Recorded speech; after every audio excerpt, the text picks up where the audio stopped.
आज माननीय हमारे जयराम ठाकुर जी जो हमारे विपक्ष के नेता हैं उन्होंने विधानसभा में बातें रखी थी और मैं समझता हूँ ये सारी बातें आधारहीन थी, राजनीति से प्रेरित थी। जैसे मैंने विधानसभा के पटल में भी बात रखी कि पूरे हमारे शिक्षा विभाग में जो प्राइमरी हमारे मिडिल स्कूल्स इस अवधि के दौरान जो आपके मर्ज हुए या फिर आपके डीनोटिफाई हुए, इसकी संख्या लगभग 1100 के आसपास थी और अधिकतर एक तरह से आप मानिए कि लगभग कुछ 650-700 स्कूल वो थे जो विदाउट आपकी जीरो एनरोलमेंट वाले स्कूल थे, जहां पर एक भी स्टूडेंट नहीं था। तो ये क्या ठीक था कि हम उन स्कूलों को चलाते जहां पर आपके एक भी बच्चा नहीं था? इसके अलावा भी लगभग कुछ 419 स्कूल थे जहां पर एक बच्चा, दो बच्चे या मैक्सिमम 5 से कम के बच्चे, पर हमने डिस्टेंस का जो मापदंड रखा था तो 2 किलोमीटर या मिडिल स्कूल के 3 किलोमीटर का पैमाना रखा था और उस पैमाने के अनुसार ही मैं समझता हमने कार्य किया है। जैसे मैंने विधानसभा के पटल में भी कहा, कंसोलिडेशन, स्ट्रेंथनिंग, आज समय की आवश्यकता है कि हम शिक्षा विभाग को स्ट्रेंथन करें। ये मात्र हिमाचल प्रदेश में नहीं, एक तरह से हम तो लेट हो चुके इस बात को लेकर। जैसे मैंने विधानसभा के पटल में कहा कि इसकी शुरुआत तो गुजरात में आज से कोई 10 वर्ष पूर्व प्रारंभ हो चुकी थी और गुजरात में लगभग 5600 के आसपास स्कूल इस अवधि के दौरान आपके मर्ज हुए, आपके डीनोटिफाई हुए। अधिकतर वर्तमान में जितने भी भारतवर्ष में हमारी स्टेटें अधिकतर भाजपा रूल्ड है और ऐसी कोई भी प्रदेश सरकार नहीं होगी आपकी भाजपा रूल जहां पर स्कूलों को मर्ज नहीं किया गया। ये हमारी चाहे गवर्नमेंट ऑफ इंडिया भी इस बात को लेकर मैं समझता हूँ टाइम टू टाइम हमको अवगत करा रही है। फाइनेंस कमीशन जिनका दौरा अभिगत शिमला का था, उन्होंने भी इस तरह का अपना सुझाव दिया। नीति आयोग, आज ये सभी बातें मैं समझता हूँ समय की आवश्यकता है और साथ ही साथ उन्होंने एक आरोप लगाया, बड़ा गंभीर आरोप लगाया कि हजारों की संख्या में मैं समझता हूँ हमारे बच्चे जो वहाँ से जो स्कूल डीनोटिफाई हुए वो मैं समझता हूँ आज बिना पढ़े आगे बढ़ रहे हैं। तो वो बिल्कुल तथ्यों से विपरीत बातें थी। जैसे मैंने पहले कहा, लगभग 650-700 स्कूल वो थे जहाँ पर एक भी बच्चा नहीं था, टीचर की नियुक्तियां हुई भी थी और उसके अलावा कुछ ऐसे स्कूल्स भी थे जो आपकी डमी इनरोलमेंट थी, जहाँ बच्चे थे नहीं, कागजों में शो किया जा रहा था।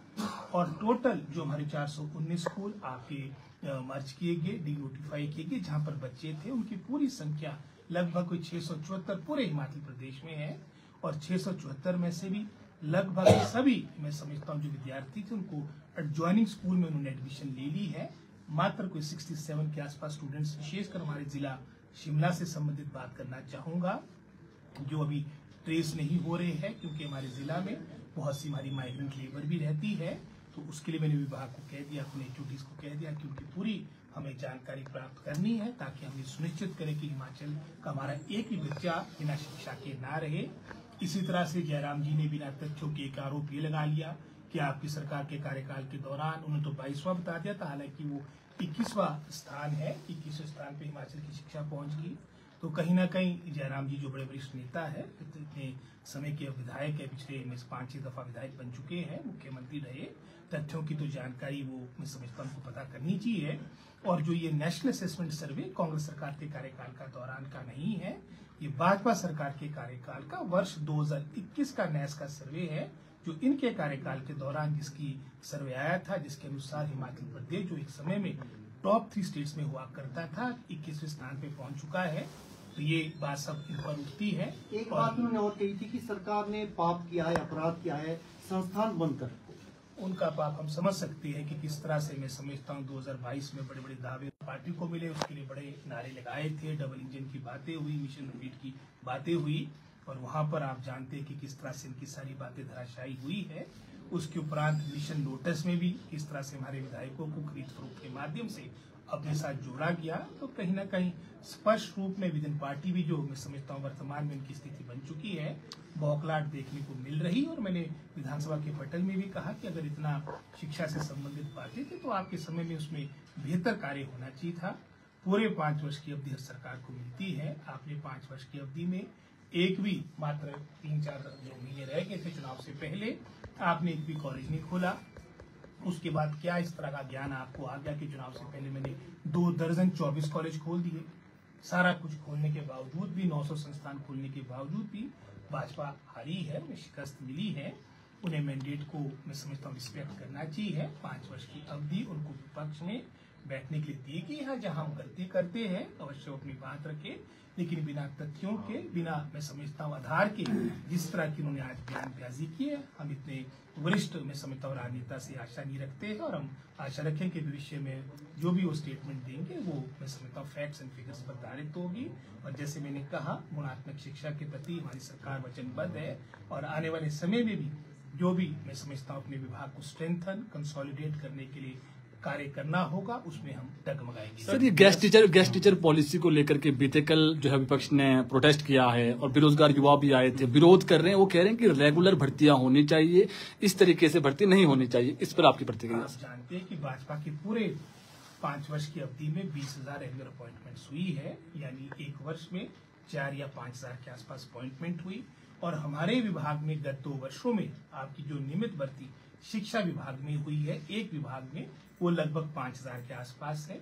राइट फ्रॉम आपके कॉलेज कैडर के प्रिंसिपल के पद से लेके जेबीटी के टीचर तक लगभग हमने 5,000 पद भरे हैं, और इसके अलावा भी हमारे 10,000 पद ऐसे हैं जिसकी प्रक्रिया चली है, चाहे उसमें 6200 एनटीटी टीचर्स की बात करें, चाहे हम 2800 हमारी एलिमेंट्री एजुकेशन की सीटें हैं, पोस्टें, स्पेशल एजुकेटर की पोस्टें हैं।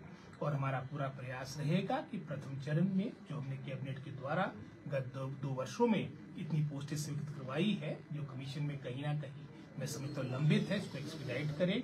कुछ ऐसे मामले भी हैं हमारे जो भी कोर्ट में लंबित हैं, सबको एक्सपीडाइट करेंगे। नई सिरे से मैं समझता हूँ पूरा स्थिति अपने शिक्षा विभाग की देखेंगे, और विशेषकर विशेष परिस्थितियों में, विशेष क्षेत्रों में जहाँ पर टीचरों का बहुत अभाव है, चाहे सिरमौर जिला की बात हो, चाहे चंबा डिस्ट्रिक्ट की बात हो, तो अगर आपने कमीशन से भी नियुक्तियां करनी है उसमें भी समय लगता है, उसमें महीनों सालों लग जाते हैं। और अगर तो कोर्ट में मामला चले जाए तब तो उसमें हमारे एस्पिरेशनल डिस्ट्रिक्ट्स, हमारे कबायली क्षेत्र शिक्षा के क्षेत्र पीछे ना रहे। तो उस सोच के साथ मैं समझता हूँ प्रारंभिक चर्चा हमारी हुई है, इसके बारे में डिटेल में एसओपी आएगा, उसके उपरांत हम दूसरा टेम्परेरी बेस्ड होंगे सर ये? बिल्कुल टेम्पररी, वेरी शॉर्ट होंगे, वो भी तब जब होंगे। अभी तो वर्तमान जैसे मैंने कहा हमारी पहली जो कार्य रहेगा वो एक्सपीडाइट करना है, जो हमने सैंक्शंस ली है कैबिनेट से, और अपने डिपार्टमेंट को रेशनलाइज करना है, क्योंकि वर्तमान में आपके जैसे मैंने पिछले सेशन के दौरान आंकड़े दिए थे, गत 2 दशकों में 20 वर्षों में लगभग कोई 5 लाख के आसपास इनरोलमेंट हमारी सरकारी स्कूलों में कम हुई। कई ऐसे स्कूल है जिसका उदाहरण माननीय मुख्यमंत्री जी ने भी विधानसभा के अंदर हंसा स्कूल का दिया, जहाँ पर 3 बच्चे हैं, 8 टीचर है। तो उसको हम कैसे जस्टिफाई करेंगे? अगर आज हम मंत्री है, विधायक है या कस्टोडियन है पूरे हिमाचल प्रदेश की जनता जनार्दन के, तो हमारा एक मैं समझता हूँ नैतिक कर्तव्य बनता है कि जो पब्लिक एक्सचेकर का पैसा है उसका सदुपयोग हो। पहले ही आपको फाइनेंशियल क्रंच है, इसको प्रॉपर्ली जो वर्तमान में मैं समझता हूँ हमारा स्टाफ है उसको रेशनलाइज करने की प्रक्रिया मैंने हायर एजुकेशन, एलिमेंट्री एजुकेशन के सभी हमारे डिपार्टमेंट को, अपने एचओडीज को कह दिया है। पूरा प्रारूप तैयार होगा, और साथ ही साथ जैसे हमने उदाहरण के तौर पे +2 आपके कई +2 जैसे हंसा का उदाहरण मैंने दे दिया, या हमारा अन्य इस तरह के कई विद्यालय है, उसमें हमने मैं समझता हूँ एक मापदंड तय किया कि 25 से कम, जहाँ पर 6ठी से लेकर 12वीं तक यानी 7 क्लासेस में अब 25 से कम इनरोलमेंट होगी, उसको हम एक तरह से स्तर उसको हम डिनोटिफाई नहीं करेंगे, उसको डाउनग्रेड करेंगे, उसको हाई स्कूल के रूप में वो कार्य करेगा। ये स्थिति हाई स्कूल की है, जहाँ पर 20 से कम बच्चे हमारी 5 क्लासेस में होंगे, वो मिडिल स्कूल के रूप में कार्य करेगा। क्योंकि सबसे महत्वपूर्ण है कि शैक्षिक माहौल मात्र बिल्डिंग बनाने से हमारा शिक्षा विभाग आगे नहीं बढ़ सकता है कि हम कई करोड़ों की बिल्डिंग बना दिए। कई ऐसे कॉलेजेस की बिल्डिंग है जहाँ 25-25 करोड़ की आपका इंफ्रास्ट्रक्चर तैयार हो चुका है, बच्चे मात्र 100 है, आपके कहीं 50 बच्चे हैं, कहीं ऐसे भी है जहाँ 36 बच्चे हैं, 16 बच्चे हैं। तो हमारे को नए सिरे से पूरे डिपार्टमेंट को, शिक्षा विभाग को आने वाले समय को